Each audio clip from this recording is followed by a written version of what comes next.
Hello, xin chào các bạn đã quay trở lại với review 5 phút.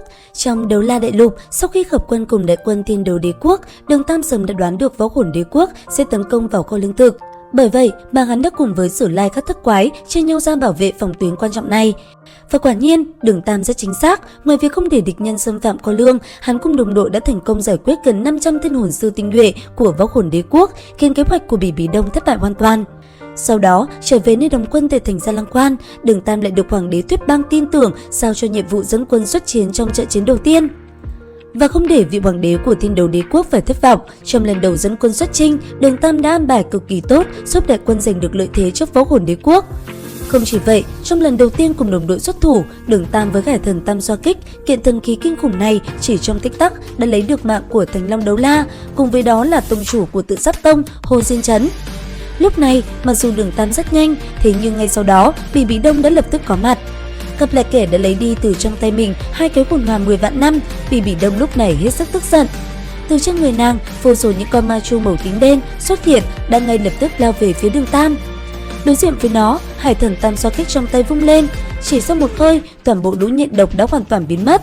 Phóng người lên không trung, võ hồn Lam Ngân Thảo của Đường Tam lúc này cũng lập tức biến đổi thành Hạo Thiên Chùy, hồn hoàn một đỏ hai đen hiện ra.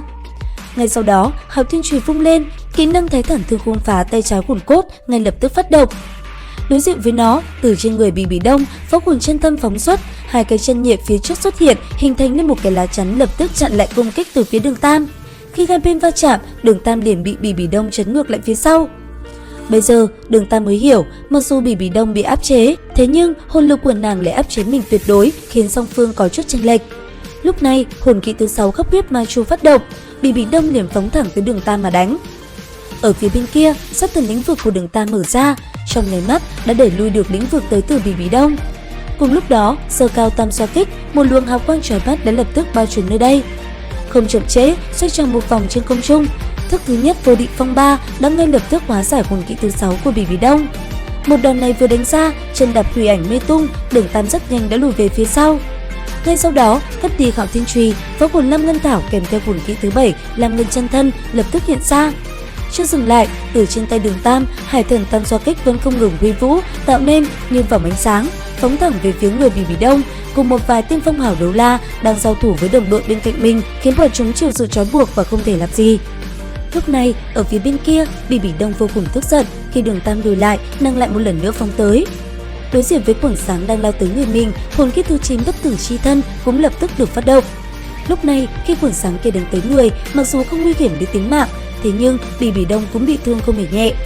Khi đã phá giải đi sự trói buộc, mắt thấy người của phe mình bị khống chế, Bỉ Bỉ Đông tức giận, lập tức phóng xuất ra võ hồn thứ 2 của mình. Từ trên cơ thể nàng, hai cái cằm màu xanh giống như hai thanh chiến đao liên tiếp chém thẳng về phía Đường Tam. Trong khoảnh khắc bị Bỉ Bỉ Đông toàn lực công kích, Đường Tam cho dù đem hải thần Tam Xoa Kích chắn trước người vẫn không khiến công kích của nàng suy yếu một chút nào.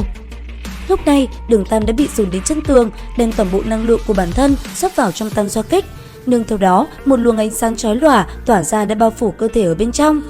Cơ thể xoay tròn trên không trung, thức thứ 3 Nhất Cứ Bất Phản trong nháy mắt phát động. Nương theo đó, hải thần Tam Xoa Kích trong nháy mắt đã lao thẳng tới người của Bỉ Bỉ Đông. Lúc này, đối diện với Tam Xoa Kích phong tới, đánh ra một đòn công kích toàn lực về phía Đường Tam. Sau đó, một lần nữa thay đổi võ hồn, kỹ năng Bất Tử Chi Thân đã lần thứ 2 phát động. Trong khoảnh khắc này đây, Đường Tam cũng không ngờ tới Bỉ Bỉ Đông lựa chọn hành động như vậy. Lúc này, Đường Tam trở nên tuyệt vọng, chỉ biết đứng nhìn đòn công kích đang lao tới người mình. Thế nhưng không, từ trên không trung, chỉ trong giây lát, một bóng dáng nữ nhân kéo theo một tên mặc áo sắt vàng đã chắn trước người hắn. Trong khoảnh khắc va chạm, không gian như bị nghiền nát, thân thể ma hùng đấu la phía trước người Tiểu Vũ bị xé nát, còn Tiểu Vũ nằm bắn ngược lại vào cơ thể Đường Tam, khiến hai người bị bay về phía sau hàng chục mét. Ở bên cạnh, chứng kiến một đòn công kích kinh khủng, những người còn lại cũng liền thi triển ra toàn lực đỡ lấy Đường Tam và Tiểu Vũ, sau đó chắn trước người họ. Còn Bỉ Bỉ Đông, sau khi bị Tam Xoa Kích đâm trúng, thân thể của nàng sau đó cũng bị nghiền nát, hóa thành vô số các mảnh nhỏ trong không trung. Tuy vậy, chỉ trong khoảnh khắc ngắn ngủi, rất nhanh, cơ thể của Bỉ Bỉ Đông đã lại một lần nữa phục hồi như cũ. Còn hải thần Tam Xoa Kích, sau khi đâm xuyên cơ thể Bỉ Bỉ Đông, chỉ trong tích tắc, nó đã bắn sâu vào tường thành Gia Lăng Quan, tạo nên một cái hố lớn. Nhìn thoáng qua Đường Tam đang ở xa xa, Sách Giả Mâu Đấu La đang bị trọng thương đi theo, Bỉ Bỉ Đông đã lập tức ra lệnh toàn trường rút quân. Lúc này, trở lại sau một đòn công kích kia, Đường Tam ôm Tiểu Vũ vào lòng, trong mắt lộ ra một sự sợ hãi vô cùng. Thế nhưng rất may, lúc trước sau khi lấy ma khủng đấu la chằng trước người, đồng thời thi triển ra vô địch kim thân, Tiểu Vũ đã rất may mắn đã thoát khỏi cửa tử trong gang tấc. Khẽ ôm Tiểu Vũ vào lòng, cảm giác sợ hãi của Đường Tam bây giờ mới biến mất. Còn ở trên tường thành, Bỉ Đông sau khi trở về, thương thế trên cơ thể nàng bây giờ mới xuất hiện, trong miệng vì thế cũng phun ra một ngụm máu. Ở phía dưới, trong khi đại quân đang truy đuổi đám người bỏ chạy của Võ Hồn Đế Quốc, Đường Tam sau đó lại cùng với Sử Lai các thất quái lùi về tụ hợp với đại sư. Lúc này, khi thương thế hồi phục một chút, Đường Tam lúc này mới nhớ tam xoa kích khi trước phóng ra đã cắm sâu vào tường thành Gia Lăng Quan. Bởi vậy, Đường Tam đã quyết định một mình đi tới lấy lại. Rất nhanh, Đường Tam dùng hán hải hộ thân cháo bẩn thân, sau đó đi nhanh về phía thành Gia Lăng Quan. Theo như tính toán, Đường Tam chỉ cần tới gần phạm vi khống chế sẽ điều khiển được tam xoa kích quay về. Thế nhưng rất đáng tiếc, khi Đường Tam sắp thành công, đột nhiên hắn phát hiện ánh mắt của Bỉ Đông đã chiếu thẳng vào mình. Giật mình quay người lại, Đường Tam đã liền thấy một mũi tên lao tới rồi chợt nổ tung. Lúc này không thể tiến lên được nữa, Đường Tam bình tĩnh đứng yên tại chỗ. Còn Bỉ Đông nàng vẫn đứng trên tường thành lạnh lùng, chăm chú nhìn về hướng Đường Tam. Lùi về phía sau, Đường Tam không ẩn thân nữa mà hiện ra bản thể. Khi còn cách Gia Lăng Quan một khoảng đủ an toàn, Đường Tam đột nhiên dừng lại, sau đó khoanh chân ngồi xuống. Lúc này đây là ấn tam xoa kích trên trán sáng lên, kim quang mãnh liệt từ trên phủ xuống thân thể của Đường Tam. Ngay sau đó, Đường Tam mở to hai mắt, đôi mắt hắn lúc này đã trở nên rất kỳ dị, kết hợp cùng sát thần lĩnh vực, một đạo kim quang mang theo sát khí kinh khủng phóng thẳng về phía Bỉ Đông. Lúc này, vì bị tiêu hao tinh thần quá lớn, Bỉ Đông đã không thể tự mình đón đỡ lại đòn công kích tinh thần này. Bởi vậy, nàng phải kết hợp với tinh thần lực của một tên phong hào đấu la bên cạnh mới đủ sức đối kháng. Thế nhưng, Bỉ Đông đã phán đoán sai một chút, ngay khi đạo kim quang kia sau khi qua khỏi con sông Bộ Thành, nó đã liền chuyển hướng về phía bề mặt của hải thần tam xoa kích. Tuy vậy, là một phong hào đấu la đỉnh phong, Bỉ Đông rất nhanh đã phát hiện ra, chỉ trong nháy mắt, nàng đã phóng thẳng về phía tam xoa kích.